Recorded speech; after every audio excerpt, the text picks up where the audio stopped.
Assalamualaikum warahmatullahi wabarakatuh.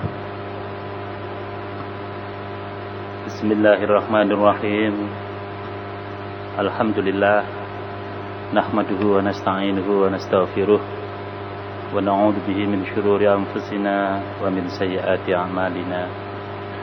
May yahdihillahu fala mudilla lahu wa may yudlil falan tajid lahu waliyyan mursyida. Asyhadu an la ilaha illallah wahdahu la syarika lah wa asyhadu anna Muhammadan abduhu wa rasuluhu la nabiyya ba'dah. Allahumma shalli wa sallim ala Muhammad wa ala alihi wa ashabihi wa mawalah. Amma ba'd. Jamaah yang dirahmati Allah, alhamdulillah saat ini kita berada di masjid ini untuk mengingat Allah. Semoga hati kita menjadi tenang karena semakin bertambah iman kita kepada Allah Subhanahu wa taala. Bapak dan saudara sekalian, beberapa waktu yang lalu telah disampaikan dalam kesempatan ini bahwa sebagai orang yang bersyahadat dengan kalimat la ilaha illallah Muhammadur Rasulullah, maka harus memahami hal-hal yang terkait dengan dua kalimat syahadat ini. Di antaranya adalah hal-hal yang merusak daripada syahadat itu sendiri. Di antaranya adalah syirik. Dan kemarin telah disampaikan ada 6 syirik besar, asyirikul akbar, yang merusak daripada syahadat kita itu sendiri. Selanjutnya, bentuk-bentuk syirik dalam kehidupan kita ini sangat banyak, sehingga tidak mungkin disampaikan dalam majelis seperti ini. Tetapi bapak-bapak dan saudara sekalian bisa melihat realitas kehidupan kemasyarakatan kita, termasuk keberadaan diri kita. Apakah syirik itu masih menghinggapi keyakinan kita, ataukah kita ini sudah bersih daripada syirik setelah kita memahami jenis-jenis syirik, khususnya syirik besar yang akan mengantarkan kita ini menjadi kafir dan diancam dengan neraka oleh Allah Subhanahu wa taala, serta akan lenyap, hapus amal kita apabila dalam amal perbuatan kita, dalam kegiatan kita keseharian ini masih diliputi oleh kesyirikan.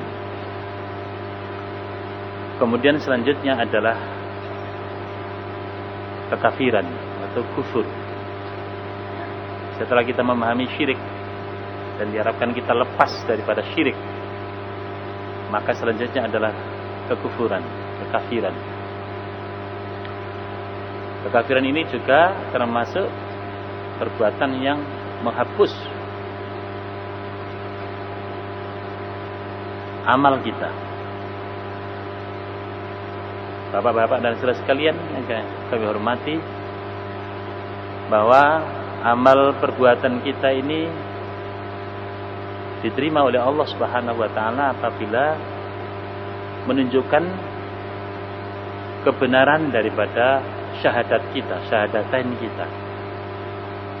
Ulama menyatakan bahwa amal perbuatan kita itu akan diterima oleh Allah sebagai konsekuensi daripada syahadat kita adalah apabila amal kita itu didasari oleh iman, atas dasar iman semata dalam rangka hanya beribadah kepada Allah. Itu syarat pertama. Jadi apa saja kegiatan kita, kalau tidak dilandasi oleh iman, tidak dalam rangka beribadah kepada Allah, maka mardud, tertolak. Walaupun nampaknya baik, mungkin sholat, puasa, zakat, haji, atau amal-amal kebaikan yang nampak di permukaan baik, apabila tidak dilandasi oleh iman yang benar kepada Allah Subhanahu wa taala, ya, tidak semata hanya beribadah kepada Allah, maka mardud, tertolak. Yang kedua, syarat diterimanya amal adalah ikhlas. Yang berarti tidak ada sum'ah, tidak ada riya, enggak pamer. Terlepas dari kesyirikan. Jadi yang kedua adalah ikhlas, syarat diterimanya amal. Dan yang ketiga adalah sesuai dengan apa yang dibawa oleh Muhammad Rasulullah SAW, sesuai dengan Al-Quran dan As-Sunnah. Kalau amal perbuatan kita ini tidak sesuai dengan Al-Quran dan As-Sunnah, pasti tertolak, tidak akan diterima oleh Allah SWT.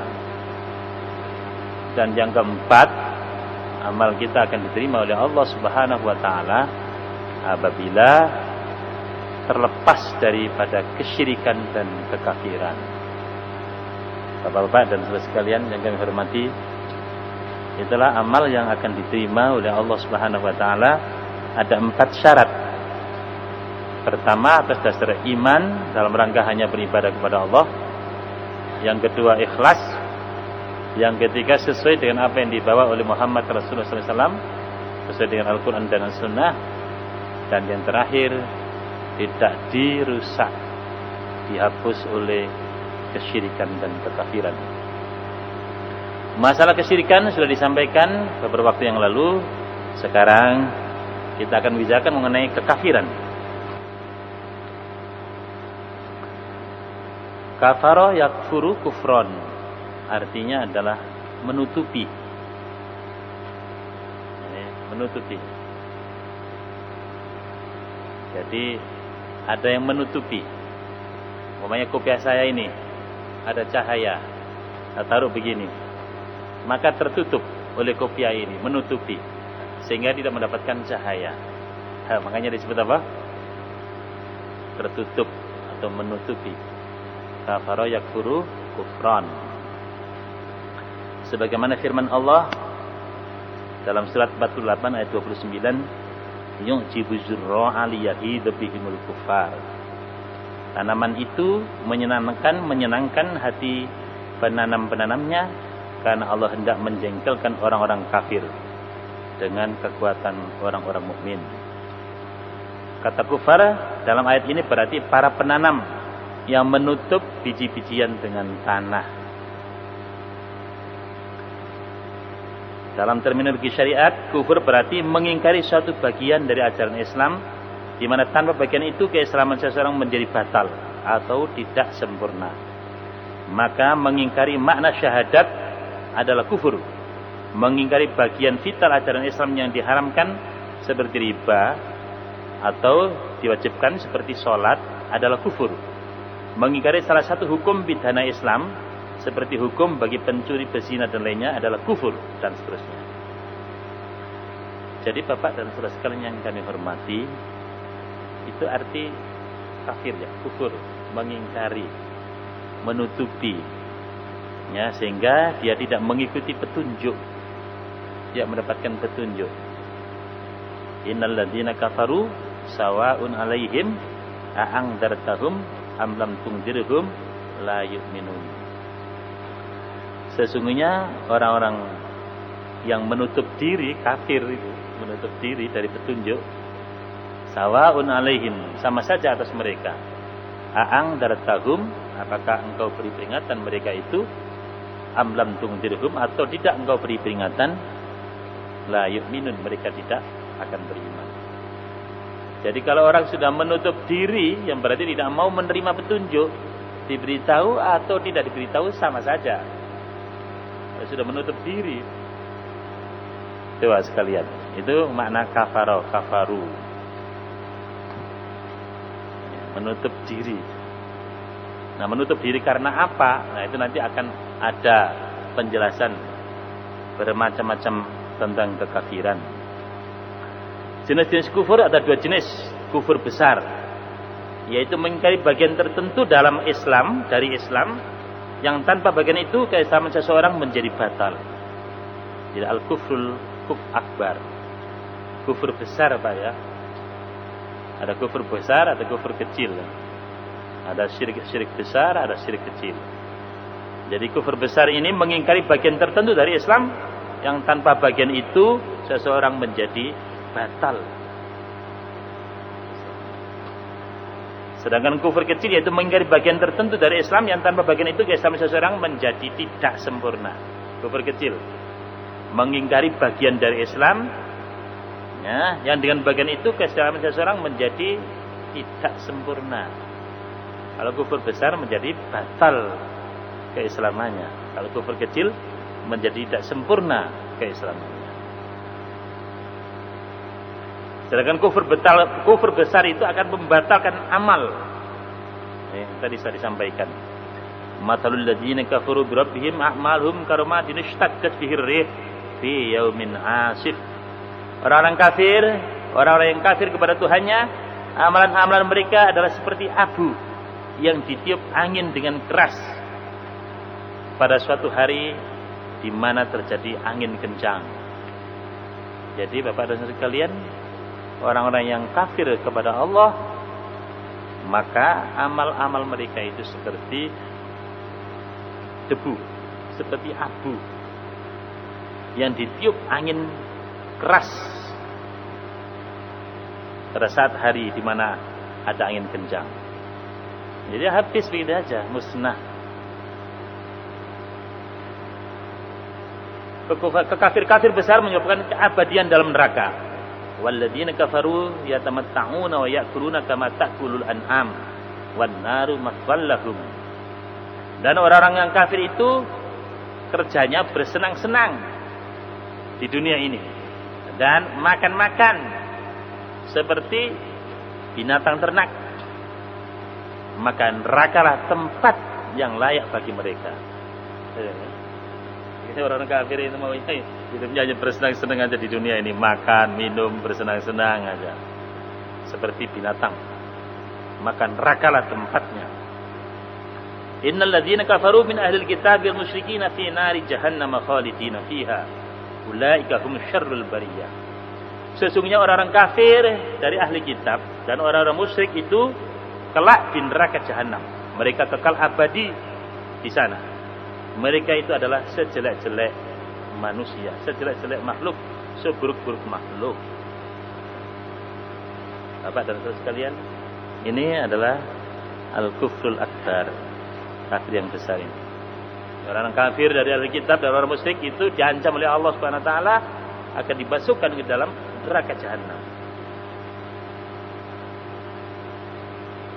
Kemudian orang yang kafir mati dalam keadaan kafir, maka tidak akan diampuni dosanya oleh siapa? Allah Subhanahu wa taala. Itu al-kufrul akbar. Kalau kita orang yang mati dalam keadaan kafir kepada Allah Subhanahu wa taala, maka Allah tidak akan mengampuni dosanya. Kemudian orang kafir itu menyebabkan darah, harta dan jiwa pelakunya menjadi halal dan ia tidak berhak mewarisi keluarganya yang muslim. Begitu pula sebaliknya. La yarithul muslimul kafira wa la yarithul kafirul muslimah. Tidak boleh seorang muslim mewarisi orang kafir dan tidak boleh pula seorang kafir mewarisi harta orang-orang Islam. Jadi terputus hak waris apabila kita kafir. Begitu pula orang yang kafir itu halal darahnya, harta dan jiwanya. Kalau dia sudah bersyahadat dengan benar, baru haram, terjaga, terlindungi baik darah, harta maupun jiwanya. Kemudian kalau kita kafir, maka menyebabkan pelakunya keluar dari Islam. Dan kalau kita kafir dengan kufur besar, Bapak sekalian berbahagia, al-kufrul akbar, maka pelakunya dikatakan keluar daripada Islam. Nah, kufur besar adalah kufur akidah yang kaitannya dengan hati, sedangkan kufur kecil amali yang kaitannya dengan adalah amal badan.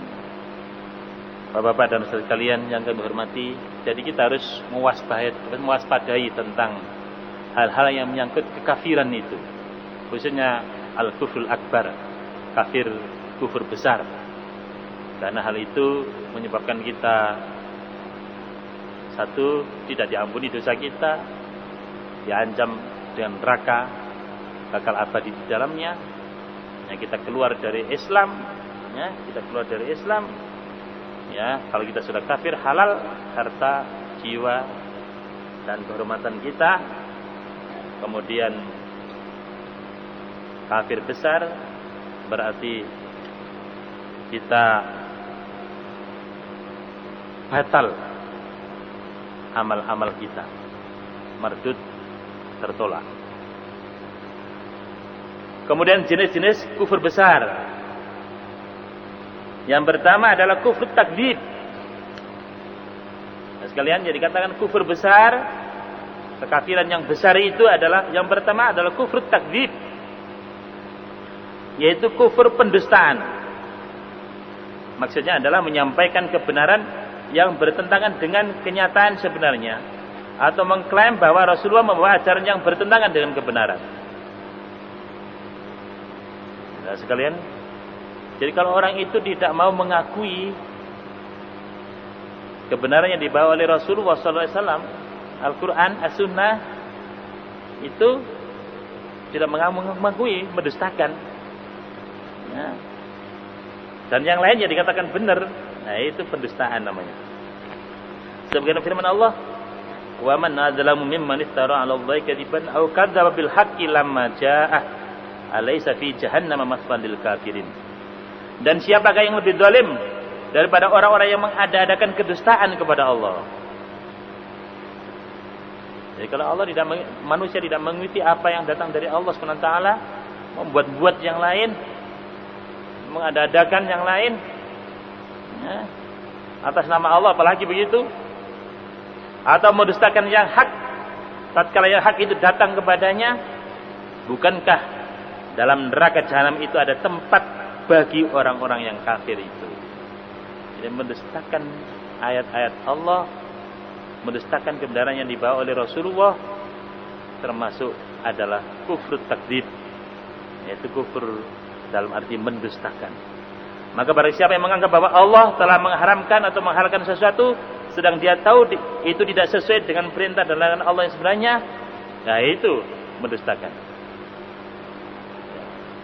Jadi tidak boleh kita menentukan halal haram, atau menentukan ajaran tertentu, atau menyatakan kebenaran tertentu atas nama Allah, padahal itu bukan datang dari Allah Subhanahu Wa Taala.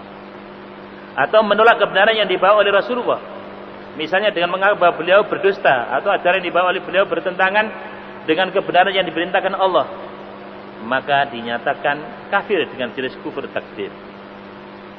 Jadi kalau apa yang dibawa oleh Muhammad Rasulullah SAW itu dikatakan tidak benar, dikatakan tidak sesuai dengan apa yang datang dari Allah, termasuk juga mendustakan, kufur takdzib. Jadi Pak sekalian, jadi kalau masih ada kebenaran yang dianggap benar, yang bertentangan dari Allah, dari Al-Quran, dan dari Sunnah Rasulullah, ya, maka itu termasuk mendustakan, pendustaan. Ya, juga termasuk mendustakan itu adalah apabila dia menetapkan halal atau haram dan lain sebagainya, padahal itu tidak ditetapkan oleh Allah Subhanahu Wa Taala dan Rasulnya, itu juga termasuk apa?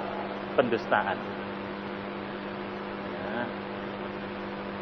Kemudian juga mengatakan juga bahwa apa yang dibawa oleh Rasulullah SAW itu dikatakan tidak benar, itu juga apa namanya? Pendustaan. Apa yang datang dari Allah Subhanahu Wa Taala itu juga tidak benar, itu juga termasuk pendustaan. Itu termasuk kufur takdzib. Dari jenis inilah kufur Fir'aun ketika ia mendustakan Musa, dan dari jenis ini pula kekufuran sebagian besar umat manusia.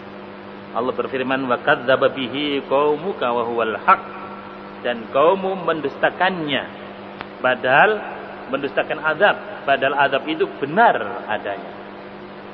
Jadi kalau Allah SWT menginformasikan apa yang ada di dalam Al-Quran seperti itu, kemudian kita mendustakannya, maka itu termasuk kufur takdzib. Kemudian selanjutnya Bapak sekalian, kufur kesombongan dengan tetap membenarkan. Kufrul iba, istilahnya kufrul iba wal istikbar. Kufur karena kita membangkang dan menyombongkan diri, walaupun kita tahu itu adalah kebenaran, Quran itu benar, Islam itu benar, Muhammad itu benar. Tetapi karena kesombongannya, ya, dia menolak kebenaran itu. Itu namanya kufrul iba wal istikbar. Maksudnya bahwa ia tetap membenarkan kebenaran yang dibawa oleh Rasulullah, tetapi ia menolak mengikutinya karena kesombongan dan keangkuhannya. Sebagaimana firman Allah, wa idh qulna lil malaikati isjudu li adama fasajadu illa iblis aba wastakbara wa kana minal kafirin. Dan ingat lagi ketika kami berfirman kepada para malaikat, sujudlah kalian kepada Adam. Kemudian mereka semua sujud kecuali iblis. Ia enggan dan takabur, dan ia adalah termasuk golongan orang-orang kafir. Juga ayat Allah dalam surat An-Naml ayat 14, wajahadu biha wastaiqanatha anfusuhum dzulman wa uluwa. Mereka mengingkari ayat-ayat Allah itu padahal dia meyakini kebenarannya. Ya, karena dia zalim dan merasa unggul. Sombong lah, karena merasa apa? Unggul. Kalau orang itu terjangkiti kedoliman dan kesombongan, maka dia telah mensifati sifat iblis. Walaupun dia sudah tahu akan kebenaran, tapi dia menolak kebenaran. Walaupun dia sudah mengetahui kebenaran, tapi dia menolak apa? Kebenaran. Itu adalah kufrul iba wal istikbar. Sekalian, jadi pertama tadi adalah kufrul takdzib, mendustakan. Yang kedua adalah kufrul iba wal istikbar, kafir karena dia enggan, menolak dan menyombongkan diri terhadap kebenaran yang datang dari Allah dan Rasulnya. Bagaimana iblis itu tahu kebenaran tapi dia menolak. Barang siapa yang meninggalkan Islam karena kesombongan dan keangkuhan, maka ia sama saja dengan kaum Nuh yang menolak melaksanakan kebenaran. Sebagaimana firman Allah, anu'minu laka wattaba'akal ardalun. Apakah kami akan beriman kepadamu padahal yang mengikuti kamu adalah orang-orang yang rendah, orang-orang yang hina. Jadi karena kesombongannya, karena pengikut Nabi Nuh itu adalah orang-orang rendahan, ya sombong, tidak mau mengikuti karena mau campur dengan orang-orang pengikut para nabi dan rasul seperti itu. Nah, keenggangan orang-orang yang takabur, orang yang sombong seperti ini itu banyak terjadi dalam kehidupan kita ini. Coba, karena sombong, karena angkuh. Ya, walaupun itu benar, tapi mungkin ya pengikutnya adalah orang-orang yang bawahan, orang-orang hina oleh mereka.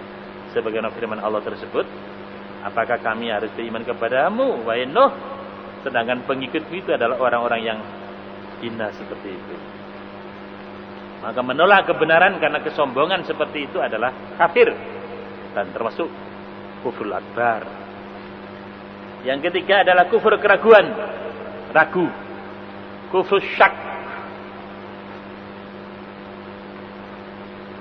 Kalau sekali berbahagia, yang dimaksud adalah keraguan dalam meyakini atau melaksanakan kebenaran. Padahal keimanan yang dituntut dari seorang mukmin adalah keyakinan akan kebenaran ajaran yang dibawa oleh Rasulullah tanpa sedikit pun keraguan, tanpa ada keraguan. Termasuk dalam kufur keraguan ini adalah jika seseorang menduga bahwa ajaran itu benar, tapi tidak tutup kemungkinan kalau ia juga salah. Benar, tapi mungkin juga salah. Nah, itu juga apa namanya? Kufur syak, termasuk kafir. Jadi kalau masih ada ragu satu ayat saja dari Al-Quran, maka termasuk kufur syak, termasuk kafir, kufur akbar. Nah, apa yang dibawa oleh Muhammad Rasulullah, sunnah Rasulullah yang sahih, diragukan kebenarannya, keabsahannya, itu juga termasuk kufur syak. Ya, kufur karena keraguan. Jadi apa yang datang dari Allah dan Rasulnya tidak boleh sedikit pun kita ragukan. Ragu terhadap satu ayat pun, satu hadis sahih pun, maka dia termasuk kufur syak. Ya, kufur karena keraguan. Kufur karena keraguan ini termasuk kufrul akbar, kufur besar. Sebagaimana firman Allah, ya, wa dakhala jannatahu wa huwa dhalimun li nafsihi qala ma adunnu an tabida hadhihi abada wa ma adunnu sa'ata qa'imatan wa la irditu ila rabbi la jitanna khairam minha munqalaba qala lahu sahibuhu wa huwa yuhabiruhu akafarata billati khalaqaka min turabin thumma min nutfatin thumma sawwaka rajula lakinnahu wallahu rabbi wa la usyriku bi rabbi ahada. Dan ia memasuki kebunnya sedangnya zalim terhadap dirinya sendiri. Ia berkata, aku kira kebun ini tidak akan binasa selama-lamanya, dan aku tidak mengira kalau hari kiamat itu akan datang. Kalian? Dan aku tidak mengira kalau hari kiamat itu akan datang. Dan jika sekiranya aku dikembalikan kepada Tuhanku, pasti aku akan mendapat tempat kembali yang lebih baik daripada kebun-kebunku itu. Kawannya yang mukmin berkata kepadanya sedangkan dia bercakap-cakap dengannya, apakah kamu kafir kepada Tuhan yang menciptakan kamu dari tanah, kemudian dari setetes air mani, lalu dia menjadikan kamu seorang laki-laki yang sempurna? Tetapi aku percaya bahwa dialah Allah Tuhanku, dan aku tidak mempersekutukan seseorang pun dengan Tuhanku. Jadi orang-orang yang ragu-ragu, ya, terhadap hari kiamat, terhadap rukun iman yang 6, antuk minabillahi wa malaikatihi wa kutubihi wa rusulihi wal yaumil akhir wa bil qadri khairihi wa syarrihi minallah, maka dia termasuk kufur dzon, kufur syak, kufur karena ragu-ragu. Ya, kufur karena apa, Pak? Kafir karena apa? Ragu-ragu. Oh, Pak, saya kira hari kiamat itu tidak ada. Nah, itu kafir, Pak. Ya. Sehingga dia berbuat seenaknya di dunia ini. Nah, dia berbuat apa seenaknya di dunia ini karena menganggap hari kebangkitan tidak ada, hari kiamat tidak ada, hari pertanggungjawaban tidak ada. Itu termasuk kafir dengan kekafiran yang besar. Kan itu barang siapa yang ragu-ragu dalam meyakini atau mengikuti kebenaran yang dibawa oleh Rasulullah atau menganggap boleh ajaran bertentangan dengan kebenaran, maka dia dinyatakan kafir dengan kufur keraguan atau dzon atau syak. Nah, mungkin kita memperhatikan mungkin dalam diri kita, keluarga kita, atau masyarakat kita, sehingga kita berusaha untuk memperbaiki, meluruskan. Mungkin kemarin karena kita tidak mengetahui atau belum punya ilmu tentang hal itu. Maka setelah tahu, oh jenis kekafiran itu banyak. Kufur takdzib, ya. Kemudian kufrul syak. Kemudian kufrul apa? Kufrul istikbar, kufrul ibak wal istikbar. Ya, kemudian yang berikutnya yang keempat adalah kufrul i'rad, berpaling dari kebenaran. Maksudnya meninggalkan kebenaran dengan jalan tidak mempelajari dan mengamalkannya, baik yang bersifat perkataan atau perbuatan atau keyakinan, secara parsial atau secara keseluruhan. Ini juga bahaya bagi kalian, ya. Kufrul i'rad ini mengingkari kebenaran yang datang dari Allah dan Rasulnya. Dia berusaha untuk mempelajari, ya, tidak berusaha untuk mengamalkan, baik hati, lisan maupun perbuatan, maka itu disebut kufrul i'rad. Jadi ada kesengajaan untuk berpaling dari kebenaran. Untuk mempelajari Islam, nanti taruh Islam malah repot nanti. Gitu. Jadi kalau ada manusia yang sudah bersyahadat, tetapi dia masih mau mengingkari kebenaran datang dari Allah dan yang datang dari Allah dan Rasulnya, dengan tidak berusaha untuk memahami dan mengamalkannya, maka termasuk kufrul i'rad. Ya, dia kafir karena berpaling dari kebenaran itu sendiri. Sebagaimana firman Allah, walladzina kafaru amma unziru mu'ridun. Dan adapun orang-orang kafir, ya, mereka itu berpaling dari apa yang diperingatkan kepada mereka. Jadi kalau kita berpaling dari peringatan yang disampaikan oleh Allah dan Rasulnya, berpaling dari ayat-ayat Allah, maka kita termasuk kafir. Yang disebut walladzina kafaru amma unziru mu'ridun. Dan orang-orang yang kafir berpaling dari apa yang diperingatkan kepada mereka. Sehingga barang siapa yang berpaling dan meninggalkan dari kebenaran yang dibawa oleh Rasulullah dan dari Tuhannya, maka dia telah kafir dengan kufur i'rad. Jadi kalau kita ini berpaling dari syariat Allah, nah mau pakai busana muslimah, umpamanya dengan sengaja berpaling dari ketentuan dan ketetapan Allah, ya itu kafir, kufur i'rad. Nah, betapa banyaknya kehidupan kita ini yang masih terjangkiti kekafiran dengan kufur besar yang seperti ini. Nah, kemudian yang kelima yaitu kufur nifak. Kufur nifak, kekafiran karena nifak, karena kemunafikan, yaitu mengingkari kebenaran yang dibawa oleh Rasulullah SAW dalam batin, tapi tetap menampakkan diri mengikutinya secara lahir. Jadi dalam hati ia kafir, di luar ia kelihatan beriman. Jadi Bapak sekalian yang kami hormati, munafik itu adalah orang kafir. Dia menampakkan keimanannya tapi menyembunyikan kekafirannya. Ya, hatinya kafir. Ya, walaupun dia mengamalkan keislaman untuk menunjukkan keimanannya kepada orang lain. Dzalika bi'annahum amanu tsumma kafaru fatubi'a 'ala qulubihim fahum la yafqahun. Ya, yang demikian itu adalah karena sesungguhnya mereka telah beriman kemudian menjadi kafir lagi, lalu hati mereka dikunci mati, karena itu mereka tidak dapat mengerti. Bapak-bapak sekalian yang kami hormati, jadi munafik ini ya menampakkan apa? Keimanan. Enggak pergi haji, sholat, apa itu Pak? Pakai serban, itu kopiah. Gitu. Kalau waktu kurban, malah kurban yang besar, sapi, mungkin enggak satu, ya gitu. Tapi hatinya kafir, ya, tidak mengimani Allah, malaikatnya, kitab-kitabnya, Rasulnya. Nah, hari kemudian takdir baik dan buruk datang dari Allah. Ya. Jadi ada orang yang menampakkan keimanan dan keislamannya tetapi menyembunyikan apa? Kekafirannya. Bapak-bapak yang kami hormati, ya, itulah 5 jenis kekafiran. Ya, yang perlu kita pahami. Karena itu merupakan kufur besar. Dan kufrul asghar nanti kita sampaikan pada waktu yang lain. Jadi ada 5. Yang pertama adalah kufrul apa? Kufur apa Bapak sekalian? Yang pertama, supaya langsung hafal di sini. Ya. Kufur takdzib, mendustakan. Yang pertama adalah kufur takdzib, mendustakan.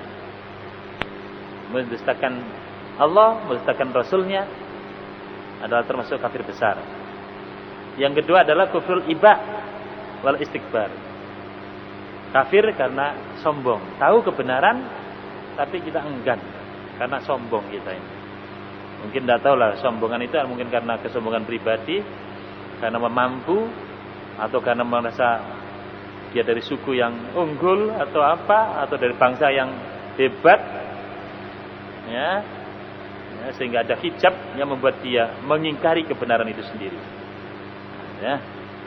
Kemudian yang ketiga adalah kufur syak, kufur syak atau kufur dzan, ragu, masih ada keraguan yang menjangkiti hati kita terhadap apa yang datang dari Allah dan Rasulnya. Kufur syak, kufur dzan. Ya boleh lagi kita ada keraguan satu ayat pun, satu hadis pun yang sahih. Dan berikutnya adalah kufrul i'rad yang keempat. Ya, i'rad, al-i'rad. Ya, kita berpaling. A'radha, ang dzikri, berpaling. Ya, mu'ridun, ya, orang yang berpaling. Amma unziru mu'ridun. Kufrul i'rad, kita berpaling daripada kebenaran. Berpaling dari ajaran Islam. Ambil ajaran yang lain. Berpaling dari hukum Islam. Ambil hukum yang lain. Berpaling dari syariat Allah, ambil syariat yang lain. itu adalah kufrul i'rad. Nah, berpaling dari Allah dan Rasulnya, berpaling dari Quran dan Sunnah, itu adalah kafir besar. Dan yang kelima adalah kufrun nifaq.